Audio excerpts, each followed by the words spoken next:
got this Pro R out on a little ride today. Basic ride. It was just climbing the mountains in the background there. So some switchback, forestry roads, a couple little off-trail little zips, and found a couple of rocky places just to try out the drive line in the rock crawl mode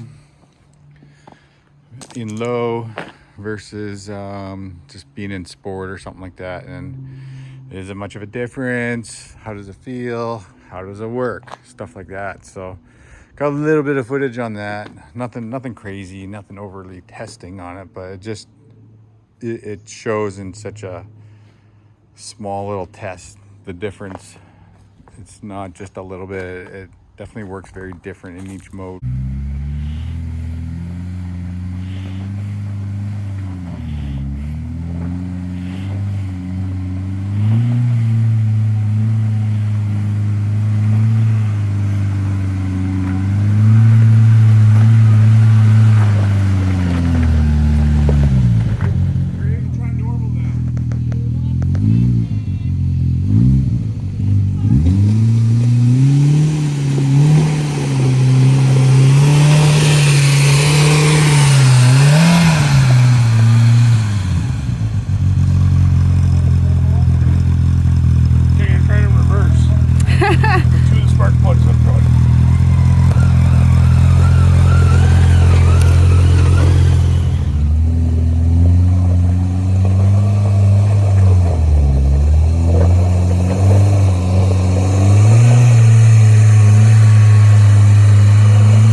Price of that thing, and it can't even get up that hill.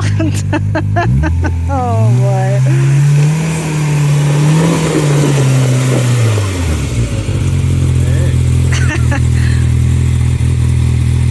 Yeah, I wouldn't go over it. I get stuck down there. That's what I said. I'm like, you can't go over it. Oh, I think you should go I was over like, it pretty no, fast. you can only go to about there.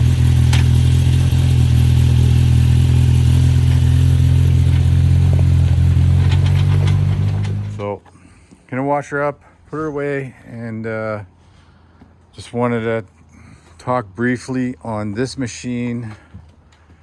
Being a non-turbo, lots of times you get the talk about, well, it's not faster than this and faster than that. Well, it's fast enough, and to me, it's all about, since the very first time I touched one, was just the power delivery, the way it carries it on, carries it through everywhere. It's just a night and day type of thing. Oh God, if this was turbo though, holy smokes. And that's gonna be happening maybe soon, right? You never know. So performance wise, the length and the width compared to the Turbo S or like the Turbo R, same deal. I just don't find it to be a big hassle. Other than if you were in the tight trails, then yes, this will not be your best friend.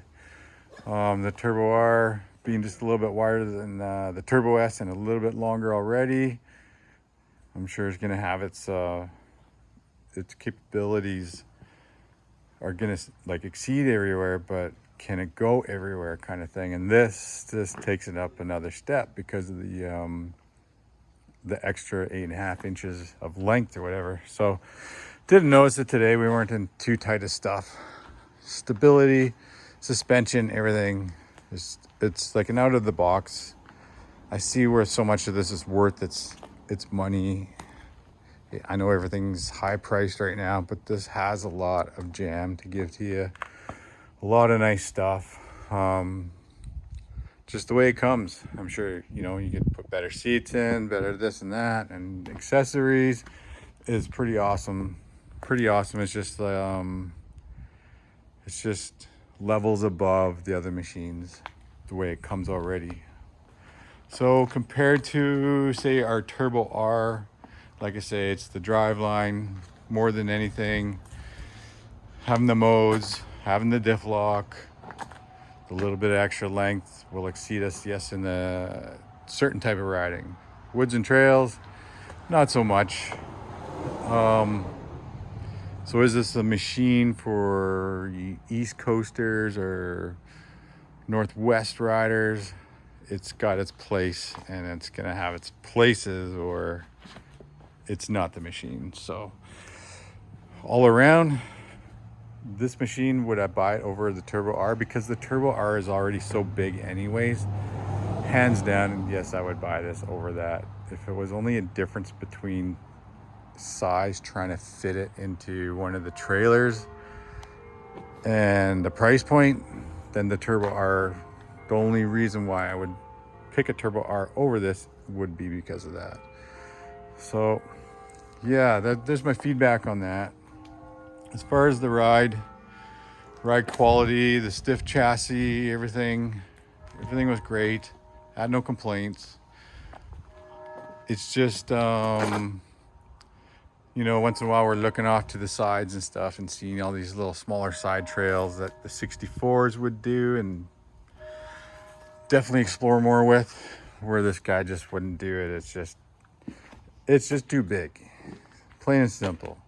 So if you're where you can ride these guys, they are the ultimate killer machine. If you want to get into the tight jams and the wooded areas and all that kind of stuff, it's not the one I would start out with. So, but if you're in your 64 and you see some big, wide open, crazy stuff, then I think I wish I brought this out. Then I see the tight trails and stuff, I'm like, oh, I wish I brought the X3 out. So you never have it all, right? So there you go, a little feedback on how this worked. The noise level, that's one other thing I want to talk about. The Turbo R and the clutching seem really loud. I don't know if it's because of the way they clutch this. I mean, it's totally different. Sideways, different place, different size, everything. I just heard engine noise all the time, and I've never had an engine noise this awesome that I love so much.